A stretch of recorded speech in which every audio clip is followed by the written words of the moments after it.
yo tengo odios y amores con mi partido, porque a pesar de que ellos tienen una mayoría aplastante a favor del gobierno nacional, yo no puedo quejarme de que el partido a mí me haya llamado una sola vez a decirme usted tiene que votar de esta manera. A mí tampoco. Nunca. En el Partido Liberal, a Y yo pesar de creo la que pelea con Gaviria, eso, nunca nadie me dijo yo eso lo usted tiene que valoro. hacer esto, lo otro, yo también. Yo eso lo valoro. Eso hay que valorar. En Colombia, discutir es fácil. Escuchar, en cambio, exige algo más. Tiempo, apertura y, sobre todo, voluntad. Este café cruzado nace justamente de ahí, de sentar a dos orillas distintas en una misma mesa. No para que se convenzan, sino para que se entiendan. Porque en un país atravesado por las diferencias, conversar bien ya es en sí mismo un acto poderoso. Hoy con Catherine Miranda y Juan Carlos Lozada.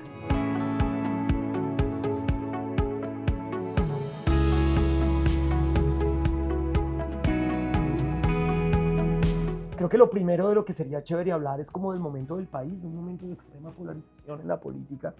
¿Cómo ves tú ese tema de la polarización? Bueno, yo creo que es que la polarización siempre ha existido, y más en época electoral, todos los actores tienden a que esto, digamos, se reafirme más esa polarización. Creo que no hay que tenerle miedo a la polarización. Siempre ideas contrarias se van a chocar, y creo que eso es bonito de la democracia, que las personas piensen diferente. A mí lo que me preocupa, por ejemplo, de lo que está pasando actualmente, es que la polarización no se está generando en torno a las ideas o en torno a los argumentos, sino en torno a personas. Y eso sí me parece profundamente peligroso en una democracia. Entonces, acá no importa que, por ejemplo, Petro haya criticado del gobierno de Duque ciertas conductas, por ejemplo, el bombardeo de los niños, un ejemplo, y hoy que lo está haciendo, se hagan maromas para justificar eso. Entonces, no se están defendiendo ideas, que creo que es lo que es genuino y es bonito que se defienda, sino ya se están defendiendo personas. Entonces, la polarización que siempre ha existido no me parece peligroso, me parece linda, y me parece que eso es la democracia. Lo que me parece peligroso es que la polarización hoy es en personas, no en ideas.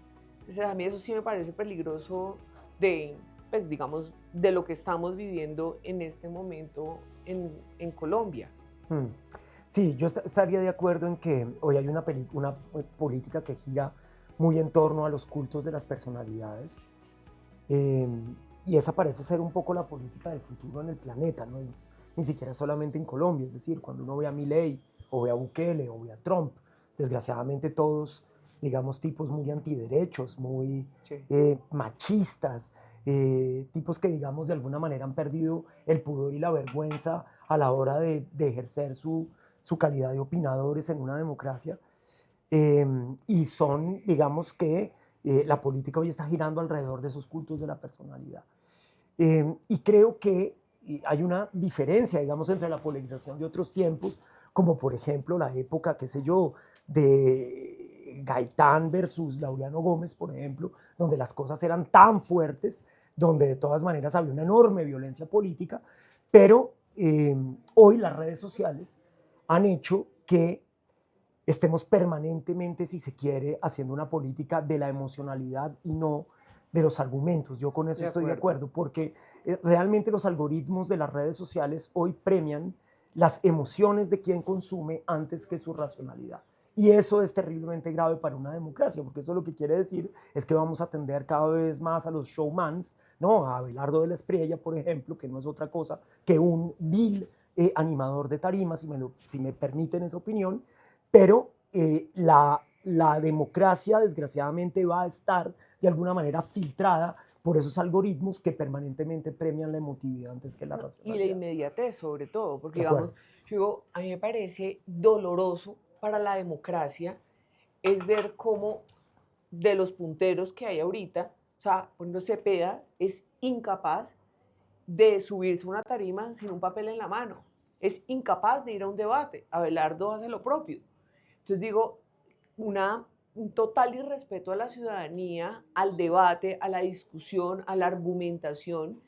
Todo es, entonces uno dice, por un lado dice que nada más Petro se pega en esta monda y el otro que la tiene larga. Entonces, y esa es la discusión que tenemos hoy en las redes sociales. ¿Dónde está el debate? Están obsesionados con la monda. Pero eso, digamos, eso habla mal de ellos. Yo creo que eso es como un tema ahí personal. yo, digamos, tengo ahí una especie de diferencia un poco en el tema de Cepeda, porque yo no creo que Cepeda no sea capaz de subirse a una tarima sin un papel. Es decir, yo que conocemos a Cepeda de mucho tiempo, yo compartí con él siendo presidente de la Comisión de Paz. Cepeda es un tipo que tiene suficiencia, digamos, una suficiencia intelectual que le permitiría en cualquier lado subirse sin un papel. Me parece que el papel de él es una estrategia, y esa estrategia es la estrategia de no cometer un solo error, de que no se le vaya a ir nunca la lengua, como le pasa a su compañero de causa, el doctor Gustavo Petro, presidente de la República, que es todo lo contrario de Cepeda en ese sentido, que no es la acotación del lenguaje, sino que es el exceso permanente de la lengua. Y entonces creo que Cepeda justamente, como va primero, está jugando a no cometer ningún error, a que jamás la lengua se le vaya, a que por ningún motivo diga más de lo que es necesario decir. Y por eso se prepara, digamos, en ese término. El otro, el doctor Abelardo, pues es todo lo contrario. Él lo que quiere es un exceso de lengua permanente, sin mucho fondo, sin mucha precisión, sin mucho criterio, sin mucha, digamos, profundidad en lo que dice, porque lo que importa, en definitiva, es que la conversación gire alrededor de él. Entonces, y eso lo está logrando, sin duda alguna. Pero digamos, Pero lo de Cepeda a mí me parece un desastre absoluto porque me parece un irrespeto a la ciudadanía no, a mí eso no y me al parece un debate. irrespeto. A mí me parece un irrespeto que ninguno de los dos quieran ir al debate. Exacto. Eso No, sí no, es yo vergonzoso. digo que no vayan a un debate, Sí, me eso no parece tiene, eso no un tiene, irrespeto con la ciudadanía. de acuerdo. Y me preocupa aún más que digas que para que no se le vaya la lengua, o sea, ¿qué esconde? O sea, ¿por qué no se le da la cara a la ciudadanía en los debates?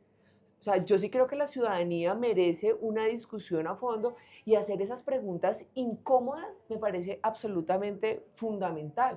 O sea, yo creo que hay que romper ese libreto un poco de lo que le digan los estrategas y se le tiene que dar el mínimo respeto a la ciudadanía y es que se le puedan hacer preguntas incómodas. Y Sí, pero digamos, eso habla mucho Cepeda, del talante democrático de una persona. el problema no es el tema de las preguntas incómodas, Catherine, porque en últimas Cepeda ha ido a los debates, digamos, no ha ido No a ha los ido a debates, ningún debate. pero ha dado las entrevistas, le dio una RCN que es, digamos, su contradictor pleno, desde cualquier punto de vista. Se la ha dado hasta la revista Semana. Pero el problema no es que le pregunten, que lo pongan incómodo a nadie a la hora de las preguntas. El problema es cómo reaccionan a la crítica, porque un periodista no le hace una crítica directa a un candidato, lo pone incómodo, le pregunta. Pero en cambio los otros candidatos sí lo confrontan fuertemente en lo que tiene que ver con sus responsabilidades políticas. Y esto va para todos los candidatos, no solo para Cepeda. Ahí sí hay un empobrecimiento del debate público, porque es justamente la confrontación entre candidatos la que permite para los ciudadanos dirimir y de determinar alguna manera. a quién va a elegir. Ahora, cambiando un poco de tema para no quedarnos solamente en la, yo parezco el entrevistador, pero para no quedarnos solamente en ese tema, porque nos propusieron varias cosas de qué hablar, me parece interesante pensar, Catherine, qué aprendiste en todos estos años, o qué aprendimos nosotros en estos años en el Congreso de la República. Había como dos inquietudes con respecto a eso. Una, ¿qué se quedó por hacer? ¿Qué aprendimos? ¿Qué se quedó por hacer? ¿Y qué consejo le daríamos a los nuevos congresistas que llegan hoy? Bueno, yo siento que el Congreso es un doctorado muy bravo en términos de construir en la diferencia. Uno llega, es muy chistoso porque cuando uno llega deprimíparo al Congreso, entonces nos pasamos, llegamos con el paquete de proyectos para radicar. Y uno cree que, pues por el hecho de que uno los hizo, fue juicioso, la construcción no solamente fue individual, sino muchas veces es de colectivos, de personas técnicas que le ayudan a uno, y uno dice, ya pasa porque es que es perfecto y grandiosa mi idea como proyecto de ley. Y a veces el choque es enorme cuando uno se encuentra con los intereses políticos, burocráticos, cuando... empresariales, no, de económicos. Todo. O sea, es una vaina durísima y uno dice, a mí me pasó, digamos, muchas vainas se me quedaron en el tinterillo, pero muchísimas cosas. A mí, ¿Cuál fue el que más te dolió que no pasara? Yo le trabajé mucho a la policía. Como mi familia es policía, pues entiendo de verdad, por ejemplo, todo el tema del nivel ejecutivo, el policía raso, que no tiene las mismas condiciones que el del nivel ejecutivo. Pedaleé en gobierno Duque.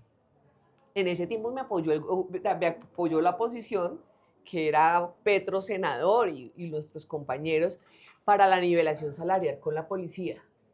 En este gobierno logré meter el articulito en el plan de desarrollo, pero ya en el momento de que se ejecutara y que llegara a hacer esa nivelación salarial, el gobierno Petro me dice, uy, no tenemos prioridades y claramente la policía no es. Entonces, logré meter el artículo, pero el desarrollo, digamos, no lo logramos. Entonces, lo que me correspondía a mí, que era el nivel pues, legislativo, se logró con muchísimo esfuerzo y aún teniendo en contra el gobierno nacional, pero ya la ejecución es difícil. Entonces, algo que me dolió muchísimo desde el Congreso y es que no es fácil pasar un proyecto de ley, Petro sí que lo sabe y lo ha sufrido en este periodo, pero es más difícil la ejecución, que eso se vuelva realidad y de verdad se materialice en la ciudadanía y en la sociedad. A mí Sin eso duda.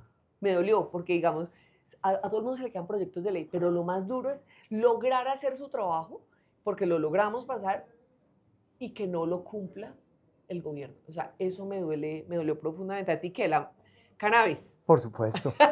Por supuesto que se haya quedado la regulación del cannabis sin aprobar, además por un solo voto en el último debate, después de 8 debates, Doloroso. pues ese sí es como una de las derrotas más duras, no solamente mía, sino creo yo que haya vivido un congresista en el Congreso, porque cuando uno rema un acto legislativo que tiene, digamos, el doble de debates que una ley ordinaria o que una ley estatutaria, que necesita además unos números específicos de votos para pasar, y uno llega hasta el final y en el último debate un man se queda tomando trago en Medellín y se acabó todo, es realmente muy duro. Pero además es una gran pérdida para Colombia, porque yo realmente creo que ahí hay una cosa importantísima para combatir los mercados ilegales, para además tener una tributación para los lugares más necesitados de este país. En fin, ahí había unas herramientas que son muy importantes.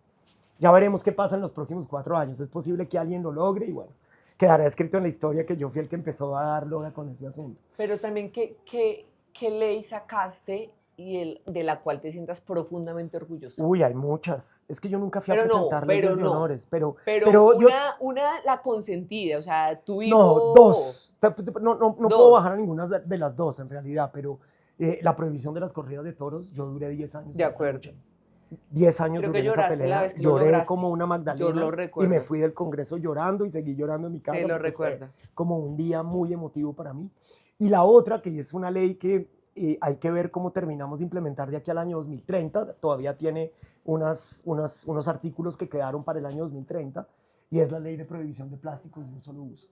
Esa es una ley que el mundo entero está copiando de Colombia porque tiene, digamos, nosotros nos inventamos una fórmula que le da al sector privado, a las empresas, una salida a la prohibición y es la responsabilidad ambiental plena de salir a recoger el plástico del país. Y eso tiene, digamos, garrote y zanahoria, pero está funcionando. Fuimos el único país que el año pasado decreció su producción plástica en 54.000 toneladas y para el año 2030 eso va a ser una cosa más grande. Ahora, si yo tuviera que darle un consejo, un gran orgullo, para mí la verdad que sí lo es. En ambas me acompañaste. Si yo tuviera que darle un consejo a los congresistas nuevos que llegan, es que siempre se pregunten a quién beneficia y en detrimento de quién va lo que están decidiendo en el Congreso. Porque cuando uno llega ya no se da cuenta de todos los poderes que están jugando alrededor del Congreso. Como al tercer año, cuarto año uno se empieza a dar cuenta. Exacto, por eso es que decir que los congresistas no deberían reelegirse es uno de los peores errores. La curva de aprendizaje es tremenda. De repente uno se empieza a dar cuenta que siempre los mismos tienen unas flechas dentro del Congreso que son los que aparentemente de buena fe van agenciando sus intereses. Nunca hablan a propósito. Sí, ellos todo es... Hablan. Exacto, de acuerdo. Pero se mueven muy bien, se mueven como pez en el agua. Entonces, los nuevos congresistas, para que, digamos, hagan un curso rápido, siempre a todos los proyectos y a todo lo que les digan sus compañeros, pregúntense a quién beneficia y en detrimento de quién va. Y entonces ahí uno empieza a ver cuáles son los intereses que se mueven. No, y ojo con lo que firma. Porque es que en el Congreso todo el mundo es como, una firma no se le niega a nadie, uno acompaña la proposición. Y lo otro es que lean también, porque si no leen, ahí sí están fregados. Les pasa lo de un amigo mío. De varios. No. Pues que uno bien famoso de mi partido, ¿no? Ah, No sí, sé, sí, sí, no sí, lo sí, voy a nombrar, famosísimo. pero ese fue bien famoso de, no, es que yo no leí, y entonces, ¿qué era lo que aprobaron? Yo no me acuerdo, era una cosa, la reforma de la justicia de aquella época, que terminaron aprobando yo no sé qué barrabasadas con el articulito que no leyeron, hay que leer. Sí, yo también creo que, digamos, hay proyectos, a veces los de los congresistas no son tan relevantes como los que pone sobre la mesa el gobierno nacional de turno. Nosotros siempre hemos estado como muy en la misma línea, tanto en Duque como en Petro relativamente, frente a los proyectos de ley. Y hemos sido coequiperos, fuimos coequiperos en varias de las batallas, en varias de mociones de censura. Y creo que a veces el congresista, sobre todo el que llega nuevo, se deja deslumbrar mucho por el tema, por el poder bastante efímero y por el hecho de que le digan doctor. Y no se da cuenta de verdad de la responsabilidad tan enorme que se tiene al momento de legislar, al momento de dar un voto, el cual se tiene que hacer de manera responsable. Y a mí personalmente me duele mucho darse cuenta cómo no leen, por ejemplo. O sea, le pasó al tuyo famosísimo, ese es icónico, pero es el pan de cada día en el Congreso de la República. No, yo le decía el otro día a un senador, le decía, es que el que se lea las 4 primeras páginas de un proyecto de ley en la exposición de motivos, y ya le lleva una ventaja al 90% del Congreso que llegó sin leer siquiera el orden del día. Estamos totalmente de acuerdo. Ese es un tema que es fundamental. Ahora, última cosa para cerrar, ¿no? Porque creo que estos son solo 20 minutos.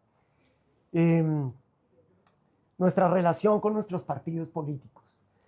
En que, digamos, la ciudadanía a veces ve la pelea al interior del partido político como una especie de oportunismo, cuando eso es sincero, cuando eso es, digamos, una estrategia y demás, es pregunta que se hace el público cuando, digamos, que ve desde afuera la política.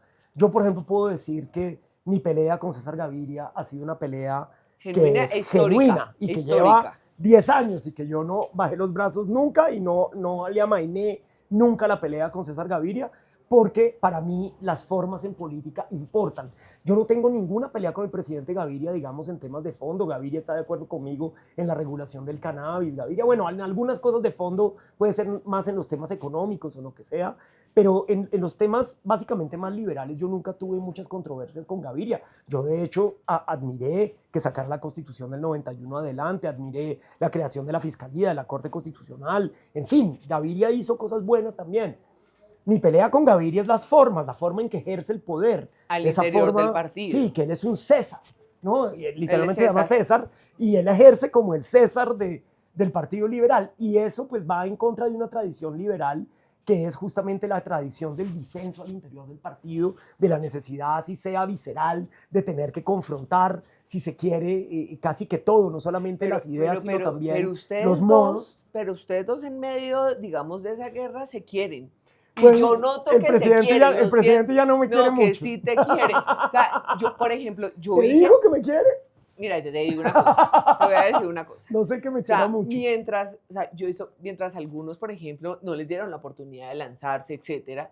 O sea, tú eres el Cirilí de César Gaviria. Sí, pues yo lo que creo es que él se veía él se veía medio obligado. No, yo creo que en el fondo me quiere, pero muy en el fondo. Yo creo que en el fondo me quiere. Creo que te no quiere. sé, yo le tengo cariño también, no voy a decir que no, digamos, yo le tengo a él como una admiración por su pasado, me parece deplorable en lo que ha convertido al Partido Liberal últimamente, pero es verdad que mi pelea nunca fue personal con el presidente Gaviria, de hecho me he podido reunir con él cuando he querido, él también, en fin. ¿Y lo tuyo cómo es? Porque ese Partido Verde dura la cosa, ¿o no? Ese Partido Verde, el concepto de partido es literal partido.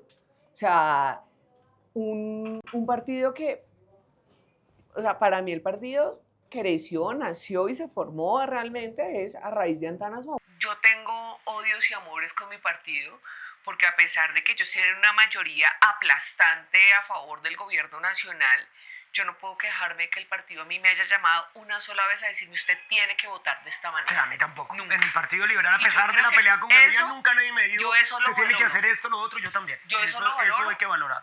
Yo tengo odios y amores con mi partido porque a pesar de que ellos tienen una mayoría aplastante a favor del gobierno nacional, yo no puedo quejarme de que el partido a mí me haya llamado una sola vez a decirme usted tiene que votar de esta O sea, manera. a mí tampoco. Nunca. En el Partido Liberal, a Y yo pesar de creo la que pelea con Gaviria, eso- nunca nadie me dijo, yo eso usted lo tiene que valoro. hacer esto, lo otro, yo también. Yo eso lo valoro. Eso hay que valorar. Y yo digo, yo me opuse y he sido una de las grandes opositoras de este gobierno en temas muy puntuales, salud puede ser, otro de los temas, la expropiación, bueno, muchas cosas. Y a mí nunca el partido me ha llamado a decir, tiene que votar de esta manera, o me han hecho ley de bancadas. O han hecho bancada para nada, cercenarle a uno su opinión. para De nada. acuerdo, en el Partido Liberal ha sido igual.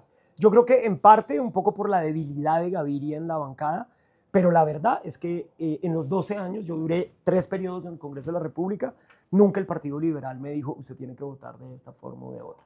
Y cuando trataron de hacerlo en bancada, derrotamos a Gaviria con nuestras tesis, así que nunca tuve que hacer ni objeción de conciencia, ni nada que se le pareciera. Yo creo que eso es un valor democrático también. Sin embargo, también uno se pregunta si es que entonces las leyes de bancadas, ¿para qué también? No. Digamos, está bien. Creo que a gente como nosotros, que somos un poco, digamos, voces que van en contravía de las mayorías en los partidos, se nos respete, es una cosa valiosa. Pero al mismo tiempo también eso habla de partidos que no tienen coherencias ideológicas, que están rotos ideológicamente por todas partes. ¿Qué tan beneficioso es eso para una democracia? Sin lugar a dudas, por ejemplo, digo, hoy mi partido, si uno lee los estatutos del partido, los principios, los fundamentos, no tendrían por qué estar apoyando a una, digamos, un gobierno como el de Gustavo Petro.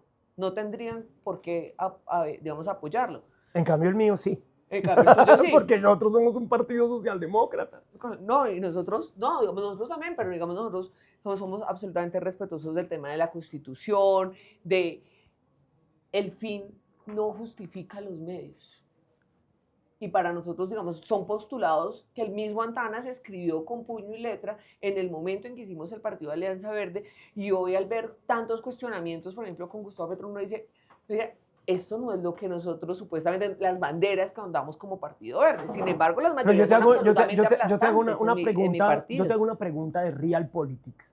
Tú dices, el fin no justifica los medios. Estamos plenamente de acuerdo. ¿Eso es posible en la política de hoy?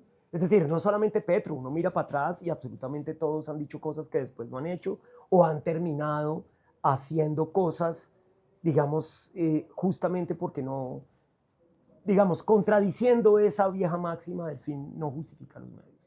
¿Tú crees que eso en el Realpolitik en Colombia es posible tener ese nivel de coherencia? No, yo sí. ¿O hay momentos en los que simplemente un gobierno tiene que ir en contravía de sus propias posturas y tomar decisiones difíciles? Porque yo creo que no todo vale para ganar. Y yo creo que sí son importantes los principios y que uno no puede mentirle a la ciudadanía simplemente para llegar al poder y al final decirle, lo siento, voy a hacer exactamente lo mismo que hacían los anteriores gobiernos. Antanas Mocos en el 2010 le dijeron, oiga, no vaya a decir que hay que hacer una reforma tributaria. No diga que hay que hacer una reforma tributaria porque perdemos votos, hermano. Y Antanas dijo, prefiero perder los votos que mentirle a la ciudadanía. Entonces, cuando uno supuestamente, yo sí creo que es posible ser coherente entre lo que se dice y lo que se tiene que hacer. Por eso es que me da tanto temor de Cepeda, porque no es capaz de hablar, porque digamos, sabe que puede llegar a contar lo grave que puede llegar a ser un gobierno de él, o de Abelardo, o el que sea.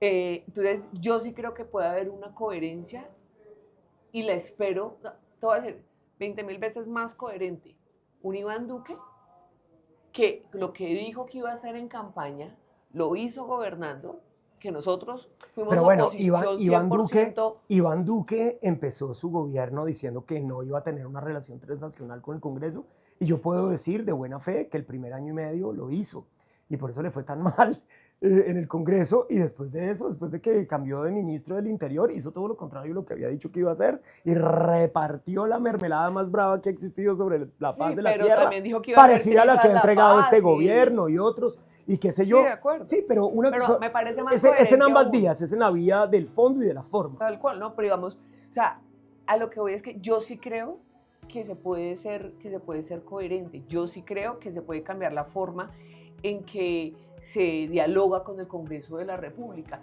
Es difícil, nosotros somos un bicho raro en el Congreso de la República porque no tenemos clientelistas, no somos clientelistas, no tenemos maquinarias, o sea, somos un bicho completamente raro en el Congreso y en la política.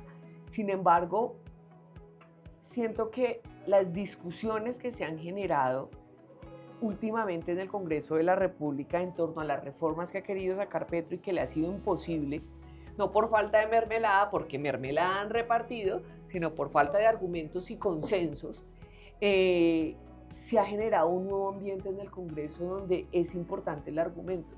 Yo, gobierno Duque, gobierno Santos, pensaba más importante la transacción. Hoy en día siento que a raíz del gobierno Petro se le ha empezado a dar una trascendencia al Congreso y a lo que sucede allí a nivel argumentativo que tal vez antes no tenía. No, yo creo que eso sucedió también en la época de Álvaro Uribe, cuando estuvo la discusión enorme sobre la reelección y demás. Okay, sí. Ahí hubo gente, por nombrar uno, Juan Fernando Cristo, otros, que dieron debates de argumentos muy fuertes en el Congreso. Yo creo que el próximo Congreso va a ser un poco parecido a este en ese sentido, porque hay, digamos, una fuerza progresista mucho más grande, tal vez una fuerza progresista que no se veía desde la hegemonía liberal en el Congreso de la República. 40%. Y eso va, digamos, si no llega a ganar Iván Cepeda, digamos, yo no me imagino lo que va a ser la discusión del Congreso cuando eran capaces de parar el Congreso de cabeza, cuando eran 3, ahora que son 40 y pico. Pero, yo sí quiero ver, yo quiero ver cómo va a ser eso. Eso va a ser muy interesante. ¿Sabes que lo dudo mucho? Porque cuando eran 3, eran los 3. Hoy en día yo siento que el Congreso de la República ha perdido ese nivel que en su momento tuvo. O sea, sí, yo también creo que hay una pérdida de nivel. O sea, pero también creo que hay unos ahí, uno que otro, que hacen por los otros 17. Que harán bulla y toda la cuesta, sí. No tengo la menor pero duda. Siento que el nivel, y lo digo, en izquierda, en derecha, en centro, en general el Congreso de la República, el nivel de verdad argumentativo, intelectual del Congreso de la República se ha perdido, y en el próximo Congreso va a ser aún más lamentable el nivel de argumentación. Vamos a ver, yo no conozco lo suficiente para decir eso, no conozco a yo los que quedaron elegidos lo suficiente, pero tenían sí, universidad, pero sí hay que decirles que lean y que se instruyan y que, hay que leer. Y que trabajen con seriedad. El Colombia está necesitando un Congreso serio la próxima vez, gane quien gane, porque independientemente de en qué bando esté uno, la garantía verdaderamente democrática de esta sociedad se da en el Congreso de la República. Y ahí es donde se da el control político y ahí es donde se dan las discusiones de la diversidad en el país. Así que bueno, pues muchas gracias, Catherine. No, a ti. Buenísima conversación, dinámica, polémica, bacana. Chao.